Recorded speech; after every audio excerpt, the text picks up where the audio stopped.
The show's good. I'm hoping the second season will be better. So, not even 10 minutes ago, I finally finished Amazon Prime's new Fallout TV show, and this one was an interesting one, to say the least. I let me start off by saying this: the show is good.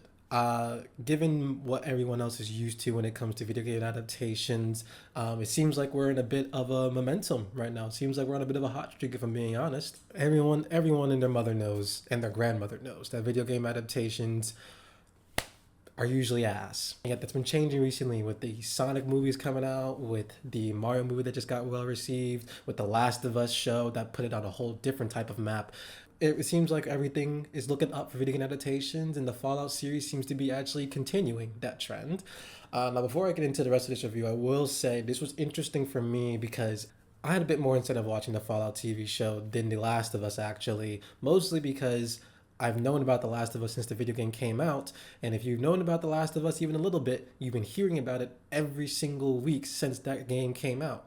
It's a phenomenal game and really did set a different type of tone for video game narratives once it came out. But golly, have we not stopped talking about it since? It's good, but you don't need to talk about it every week. And the bigger issue with that is that if you're someone that has been familiar with the game's biggest sell is its narrative. Its gameplay is good, but it's nothing groundbreaking by any stretch of the imagination. The entire point of playing that game really is the wonderful story told between Joel and Ellie and the Fireflies at large throughout. Once you know that, it's like the same as someone telling me to go watch a live action remake of a Disney movie. I'm familiar with the story, just because you put a new, layer on it doesn't really mean I'm interested in rewatching it if you're not going to do anything significantly new. Like, as far as I'm aware of, I still haven't watched The Last of Us TV show too, so as far as I'm aware of, the biggest draw for me would be to get that singular episode between about Bill that I think is episode 4 of the series, because apparently that's actually completely new content and it's apparently the best episode of the series anyway, so maybe I'll go back and watch that one episode, but there is not a huge incentive for me to actually watch that show when I know exactly what's going to happen. Fallout was distinctly different. I played some of the Fallout games before. I played Fallout 4 to completion. I've played quite a bit of Fallout New Vegas, but have not finished it. And I've watched some playthroughs of the other ones, but I'll be honest, Fallout 4, Fallout New Vegas, and even more honestly, Fallout 4 is the one that stands out the most in my mind from what I remember because that's how I came to the series. And I know Fallout 4 is a divisive game for those of you that have played the Fallout games, but I'm just giving that background. The interesting thing about Fallout is I had a much more incentive watching this show because the whole point of Fallout is that you can drop yourself on any part of the map, go in any direction, and either forge your own story or come upon a different story. It's basically a huge playground of stories, honestly speaking. You go into any vault in any of the video games, you'll have some of the best environmental storytelling told to you through that. You can go through any random NPC and end up on a crazy ass adventure that ends with you hunting Abomination or finding out about some stupid ass cult. It's a wonderful game for that exact reason. You can literally do whatever you want and come across anything. So to me, there was more incentive to watch the TV show because whoever was going to write the script or craft the story of it really could do what they want. Yeah, you can still do it in the same with the Fallout universe, but for a creative mind, you have a lot of leverage with the Fallout universe since you aren't relegated to a specific story. Now, enough of the glazing of the video games. Let's get to the actual TV show here. Playing the video games beforehand somehow makes the show better and worse at the same time. The reason it makes the show a bit better is because if you're an Easter egg fanboy, that's the entirety of this show. Every single scene, every other scene, this show is trying to tell you, this is Fallout, baby. This is Fallout. The Fallout that you're familiar with, this is it. That's it right there. That's it right there. That's it right there. It's Fallout. It is shoving it in your face pretty much throughout the entire show. And if you're like I said, if you're someone that loves Easter eggs or just loves it when someone gives a damn about the universe they're using, you're gonna love it. The VAT system is there. You can tell that the Ghoul. I was actually clued into the fact that the Ghoul has the bloody mess perk from the crew at Aftermath. They have a lot of the what's it called, health items throughout, like the stim packs, the deviled eggs. They have a lot of familiar locations, a lot of the same factions. Like, it is Fallout. And so in many ways, not only do you get those Easter egg bits, but there's many parts of the show that are easier to buy into when you're someone that's played into the game. With all that being said, the reason it's also a bit worse is because if you're not someone that has played the Fallout series, there are certain parts of the show that are actually harder to buy into. For example, everyone in the show has a crazy pain tolerance, like genuinely. Um, like, and by the way, this is gonna be super spoiler heavy, but Lucy has her finger torn off. Thaddeus has his foot completely crushed. You got Maximus walking around with a bullet wound. Like and it's obviously affecting him, but he's kind of still shrugging it off for the most part. Like everyone in this show seems to be pretty chill, honestly, when it comes to getting maimed. And that's something from the video games. You can go pretty far in the video games while missing a limb or just having one that's, a little bit past its use. So that for someone like me or for other people that play the game is probably pretty easy to buy into. But I can imagine if someone has not played the games and is just like trying to understand how the hell people are just doing okay in this series, it would leave them a bit confused. I think this actually touches on the larger issue that this show has, and that is balance. I think that's the name of the game when it comes to trying to figure out why this show is good but not really great. Here's what I mean by that. This show is not only doing what I just talked about and trying to be appealing to people that have played the video games, but also to an audience that might have no prior knowledge of the Fallout series. But it's also trying to juggle what is ultimately four different storylines: the Vault, Lucy, Maximus, Cooper, and the Ghoul, Cooper slash the Ghoul. While also at the same time as managing all those four storylines, trying to make sure they all still come back to the same mystery at the end of the day. And because of that, it does a good job of having certain payoffs when it comes to the mystery. Like I will say, the way that they did the last episode while feeling a bit rushed did make sense in like, oh, okay, everyone really is attached to the same thing. Like it really did make it clear, okay, yeah, no, we are all tied to the fact that Vault Tech fucked everyone over 200 years ago, and Lucy's dad being a manager of Vault Tech definitely was the responsible for Shady Sands, which affects Maximus, affects Lucy, affects the whole shit pretty much with Moldaver. Like it does a good job of at least wrapping it up, even if it felt rushed towards the end, which I'll get into a bit later. Because it's trying to balance all of these different elements, there are certain parts of the show and certain character arcs that just end up falling flat, while others like definitely shine above the rest. That mean I guess this is a good time to get into the characters. The one character that I think falls victim to this the most is Lucy for sure. Lucy's character is very interesting in this show because it felt like the writers didn't know how to balance between being naive and being ignorant. And this is what I mean by that. Or actually, a better way to phrase it would be they clarify that she's naive, but because of the way they write her, she ends up falling on the extremes of the spectrum where there's times where I'm like, oh, okay, she's just ignorant. She's very smart, but just doesn't know enough about the wasteland itself to like always be making the best decisions. And then there are times where I'm like, why are they making her seem so dumb? Like there are times where it just seems like they don't really know what end of the spectrum they want her to be on. And so you have these moments where she does something where you're like, oh, that makes sense. That's more of like not realizing how bad things could be. Like when she releases all those ghouls, and doesn't understand that feral ghouls can still exist, even though she had just met another ghoul that was going to turn feral, with Cooper. And I'll give her a pass on that because Cooper killed him before he could do the whole transformation. But then there are other parts where I'm just like, no, this feels dumb. Like when her and Maximus run into that other, those fiends on the railway track, and she has like the whole, everyone just hold their hands up.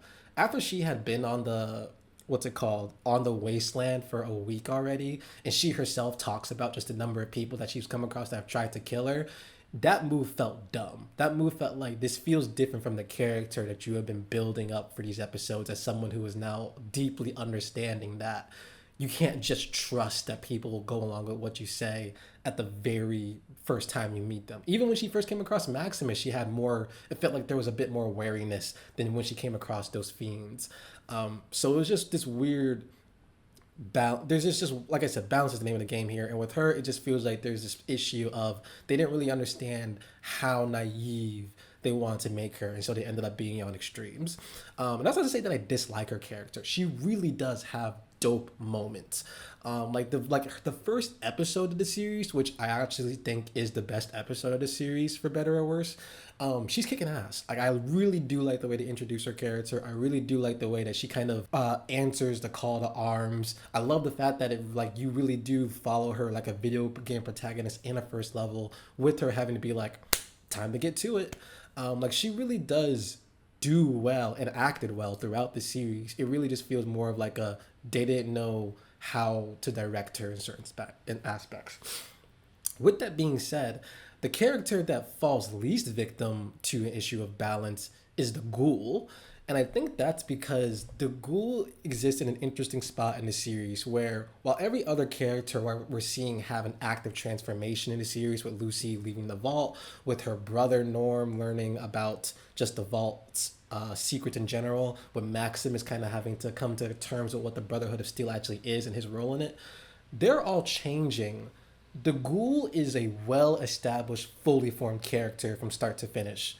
Like, he knows what he wants. He knows what he's about. He tells it to you from the very beginning.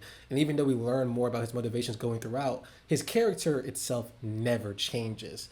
Like, the character that, like, if he has a change of heart, it's during the pre-Fallout times where he's, like, pretty much still who he is, but learning more about what Vault Tech actually is, his wife's role in it, and changing his worldview more than anything. And it's because both versions of Cooper are pretty much fully fleshed out, the Ghoul version more than like human Cooper. He never really needs, there's no real expectation for him to have like some gigantic character arc when he's in the Ghoul form, or do anything significant, like have any significant changes to his character. You're just being told there's this badass Ghoul who's basically on a quest for vengeance. Run with it.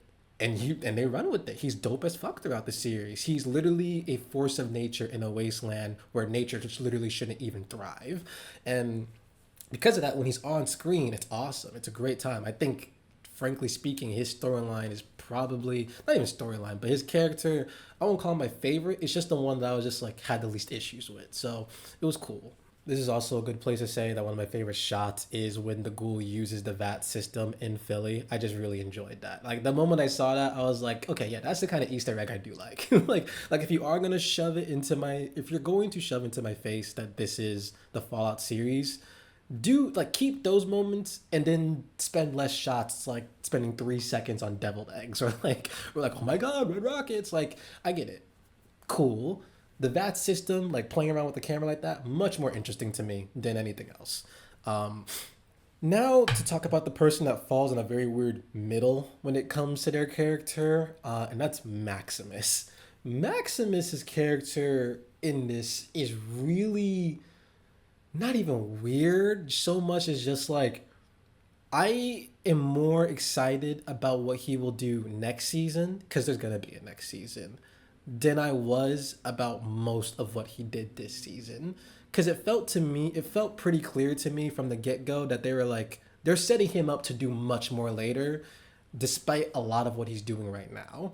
And the reason for that is because it seems like his chief motivation wasn't even really clarified until the very end of the show, and that he just wants a home. And like, there's hints, and like you can make that kind of guess yourself just from his own backstory and how it's going, and from even other moments like when he feels comfort, like real comfort and safety for the first time when they spend a few days at Vault 4. Like, you can make that guess yourself that that's what he really wants out of all of this. But the show feels like they didn't really know what they wanted to do with Maximus for certain parts of it. Not in that his character wasn't changing, it's just that it felt like his own goals kind of just took a back seat compared to everyone else's. And it sucked because I really liked how they started with Maximus. Like, his interrogation scene with the Brotherhood of Steel in the first episode, and him like just being like, okay, well, I guess I'm the squire now. I better show up for it then. Like, I really enjoyed that scene, and just the way they were moving with his character. Like, it just seemed like a very good way to not only introduce the Brotherhood of Steel as a faction in this universe, but seeing someone why they would join it and like the level of loyalty that they are expected from. Um, so I was genuinely excited to see how his character would change because it was obvious that it was going to be like him having to interrogate the Brotherhood of Steel's methods. It just feels like that's something because he doesn't really spend a lot of time with the rest of the Brotherhood of Steel outside of just Stadius when he's in the suit of armor. It feels like his own story ends up just being attached to everyone else's. Primarily Lucy's because they buddy up and ultimately get together and everything. Um, and I can see maybe that the show is trying to be like, oh, the home is not a vault. The home is not a very scary dictatorship type cult. It's a person. Lucy's your home, Maximus. Like I can tell that's what they want to do with this. It's just like I don't know. I kind of wish there was. I was expecting a bit more independence from him due to the fact that so much of what he does throughout the series is literally like failing upwards for lack of a better word because he's trying to like survive and save his own neck. So it's not bad that he's having this relationship with Lucy. It just kind of feels like because of that relationship, his storyline progressively ends up taking a back seat um, for the rest of the season. And again, I think he's going to have a much bigger role in the season two in just terms of like him taking center stage. Um, but it is like because of that, his character feels by the end of it just a little shorted. Um, I'm also probably since I just watched the finale, I'm still a little bit heated about the way he got knocked out. That was just very like getting backhanded by a power armor. Make no mistake, I know that's not something that can just be shrugged off. Like those things are they're built, but it was just like it felt so lame. It felt lame for lack of a better word. I was just like, damn, you could have like you could sideline him if you wanted to, so that they could still finish off the way they wanted to. Um, but damn, bro, like you couldn't have him like do a bit more fighting, like do a bit more of something something at the end there, like the like. And you know what? This is actually a good time to talk about the finale. Probably the second or third best episode in this series. I do stand by the fact that the first episode is the best one. I think a close second for me would be Cooper's episode where they're spending a lot of time with him pre Fallout, with him learning about Vault-Tec, being questioned about his role in Vault-Tec. I really did enjoy that. And because there is like some significant gain made with the Vault crew trying to figure out what the hell's up with Vault 31. It was just a very fun episode for my kind of like interest. Um, but the last episode is fun. The battle really was dope. I loved the battle. It was so cool. Seeing the Brotherhood of Steel and the New California Republic start butting heads the way they did. Seeing the ways people were like just murdering each other and like the way that the crew was just getting creative and the way people were dying. The fact that someone died getting in a helicopter propeller before they even landed. Like I just loved that scene, that little scene right there. It was very much like, oh shit, battle. And the ghoul coming up and using his pre-war knowledge to like immediately be like, hey, there's a flaw in your armor, I'm gonna use it. Like it was cool, it was very fun. um the problem with the finale, and the reason that it ties into my whole issue with Maximus kind of being shorted, is that so much of the information in the finale feels like it should have been given to us in the episode beforehand. And the reason is because they get all this information in the finale, they are forced to act upon all that information in the finale at the same time. And while there are definitely shows that do that and it works, in this case, it felt like a moment where, damn, I think this really would have benefited from like just an episode dedicated to these reveals, just giving a bit more breathing room to like take in all this information. Because while as someone who's played the games, I could have guessed the twist. It's not surprising at all that it was just like, oh, turns out a bunch of the Vault-Tec management froze themselves. Even playing Fallout 4, you can figure that out. Like it's not a very hard thing to figure out if you play the games. But as someone that like with the mindset of someone who may have never seen this and is still just like trying to figure out why these people are familiar, sure, you can make the guess if you're familiar with just enough pop culture because the trope has been done before. I could see this being just a freaking waterfall of information thrown at you all at once. and then you don't even have time to breathe because all the characters are now being asked to immediately work and do something with the information they've just been given. And it just, I don't know, it feels like everyone be- actually, those sirens are actually exactly what was going through my head when that happened, because I was like, no, don't do this, don't do this, don't do this, give them some breathing room. And they didn't.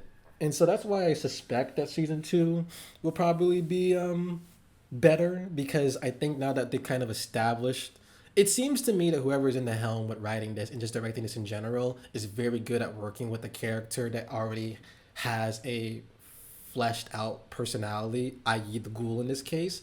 And I think now that they've basically done what they needed to do and getting Lucy and Maximus to where they need to be to like propel the story in a certain direction, I think they'll both just shine better and do a bit more in the second season because of that. Um, but it just was like kind of just unfortunate when it came to the season finale, in that it was just like, man, this is actually a fun reveal for someone that may not have guessed it. And even with me having guessed it, I didn't hate the reveal. I was still like bought in. I still loved the emotional beats with just realizing what happened to Lucy's mother, Moldvera, Moldaver. I keep fucking up her name. Moldaver's role in it. Like, it was cool. I mean, overall, I did enjoy this show a lot. I know I might have spent a bit more time talking about some of the things I wish were better than I meant to. But please don't let this be a deterrent to watching the show. The action in this is great. I really do think that despite some of the issues with balance, so much of the tone of the Fallout series was caught well that it's more than a treat. It really was like a damn, okay, you're gonna do this. You're gonna actually dedicate some time to this. I'm excited. I do really like the monster that they had too. The abominable. I'm forgetting what the actual creature's name is, but I love when they showed up on the screen, when the ghoul and Lucy had to deal with them, when Maximus and Thaddeus had to deal with them. I thought that was really fun.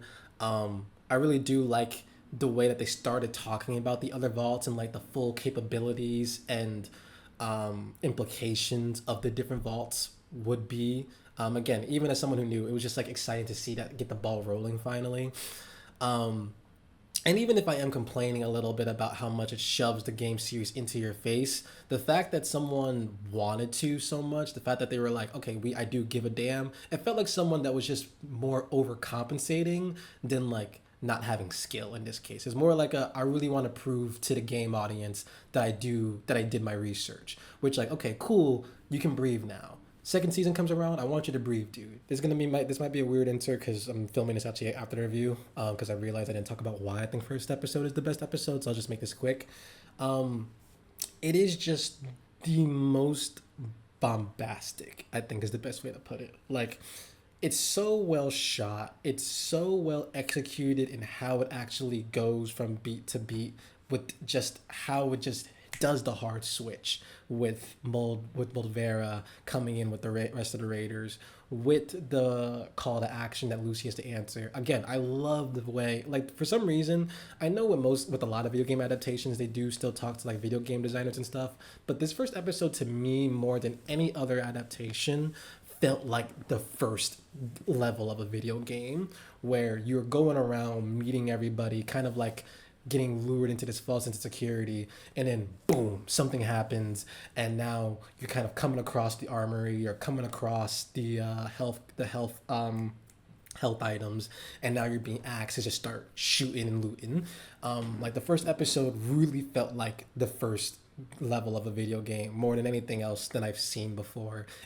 Plus, again, I just do think that spent the least amount of time, weirdly enough, shoving the Easter eggs in your face about it being a Fallout series, because it was trying to spend some time just introducing what's it called, all the characters with Maximus and Lucy and the ghoul.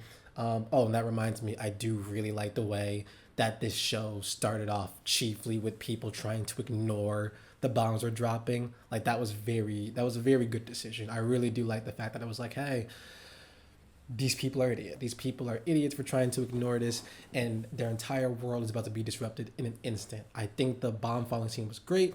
I love the fact that they established Cooper pretty quickly to be as someone who's like not quick to fall in with the rest of the crowd. And I'm glad that they make some pretty non-subtle hints about the fact that his daughter is like being segregated very literally from the rest of them. Like I think it does a very good job of keeping in mind the time that this is, and that this is still like racist America, Red Scare America, still trying to come to terms with a lot of its own history, and very obviously refusing to come to terms with its history, i.e., the bombs. So it was just like a very fun first episode. I really enjoyed it. I think I already mentioned Maximus's interrogation scene, but that was so tense. I loved that too. I was just like, oh my god, what are they about to do to him? Because even though we knew like he was gonna be in the rest of the show, like they still could have hurt that boy, you know. So it was a first episode that kept things very high tension the minute it decided to get the ball rolling, and I never felt bored during that episode more than anything. I was very much like, okay, what's about to happen? I'm loving this. So yeah, I don't know where I'll reinsert this or where I'm going to start off. So forgive me if this might seem a bit clunky. And then just for some final thoughts for the second season, this is like, if you want the review part done, this 3 parts done. This is only gonna be like 2 minutes. Show's good. Go watch it. Second season, I'm really hoping now that the Ghoul and Lucy are together and that Maximus is doing his own thing, it like focuses its whatchamacall, it focuses the stories a bit more, so it doesn't feel like they want to do too much, and so that they can give more time to storylines and characters without having to rush things towards the end like they did. I hope they figure out what went on with Norm. I just realized that they never came back to Norm. He's just in Vault 31. Don't know what's going to happen with that now, or the rest of the Vault crew. I didn't talk about the Vault crew a lot in this review, mostly because they didn't really matter much to me. The most interesting part about the Vault crew was the mystery of 31. The actual characters themselves could just be Norm's the detective. Most of the other characters are there for joke gags. The cousin fucker dude is like funny, but like, you know, he's also there just like he's just there for whatever. Honestly speaking, he didn't have much weight to me. And then you have Betty, lady who just knows more than everyone else, who has more to meets the eye going on with them. It was just very like the mystery was more interesting than the characters in that case, and so I didn't really like. It's not much to write home about there. It's just fun to see it. It's fun to see the way a mini ecosystem getting disrupted like that forces a response and forces a lot of a lot of buried secrets to become unearthed. Just the characters themselves weren't doing much. Like doing much for me. If you feel different, let me know. But like whatever. Back to what I was saying about second season. I'm hoping it can be more focused. I'm also tangentially hoping that this inspires a spin-off series where they can do like something similar to like a Black Mirror or Love, Death and Robots thing, where rather than like trying to tell a full story in one season, they actually like give it to a few writers and say, hey, make one episode for 1 hour, do something cool with it, just keep it in the Fallout universe. Because again, part of the joy of the Fallout series is the fact that you can find a story anywhere. So I think if you wanted to, this is a series that is rife for giving an episodic, just giving like one story per episode type of thing. And I really do hope that they entertain that idea. Not in replacement of what's happened. I do want to see what goes on with this crew that we've spent this first season with. I just think that'd be a very fun side idea. And yeah, I think that's all I really have to say about the Fallout series. Just a very nice surprise more than anything. It's good, not great, but I'm very excited for season 2 because I think season 2 has the potential to be great. Just because of all the groundwork that was just done here. Thanks. Ciao.